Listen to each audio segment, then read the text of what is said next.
A place known for its natural beauty, magical temples, and overall cheap and good food.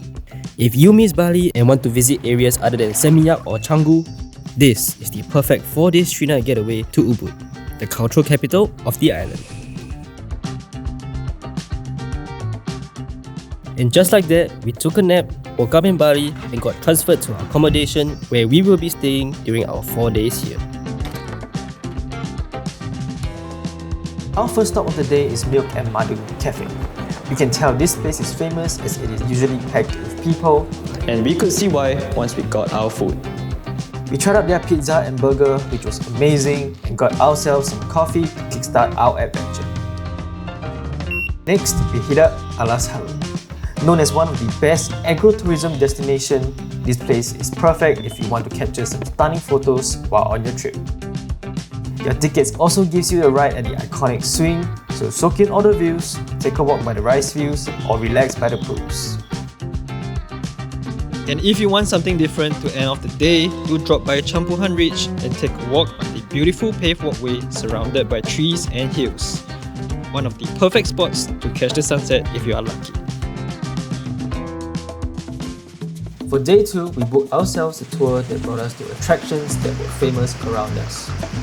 The first place we stopped by was a local coffee plantation.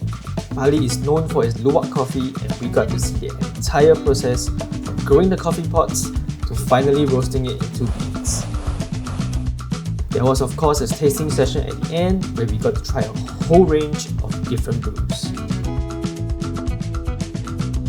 Part of the tour also brings us to some of the well-known waterfalls around the Ubud region, like Kanto Lampo, which had this huge cascading waterfall, and Tegenungan, which everybody loves.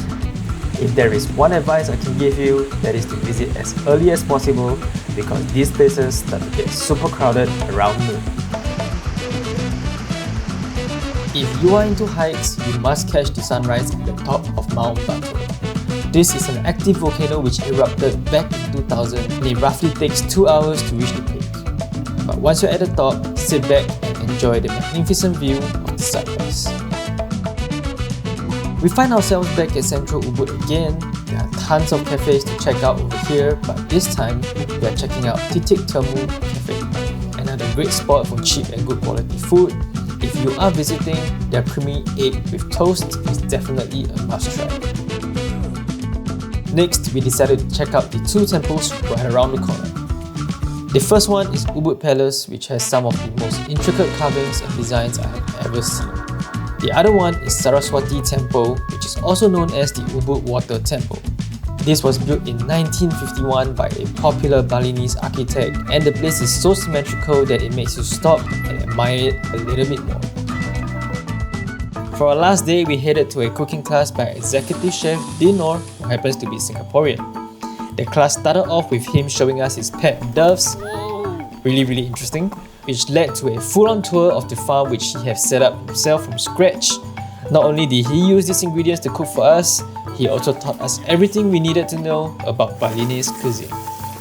Overall, we learned a lot from him and definitely enjoyed the food. And how can you call it a getaway if you don't book a day at the spa? We booked a package which came with a 30-minute soak in this beautiful bathtub, another 30-minute scrub, and a 90-minute massage, which we couldn't film, but if I can sum up the experience, it was so good that I forgot to vlog ourselves after. I'm sorry.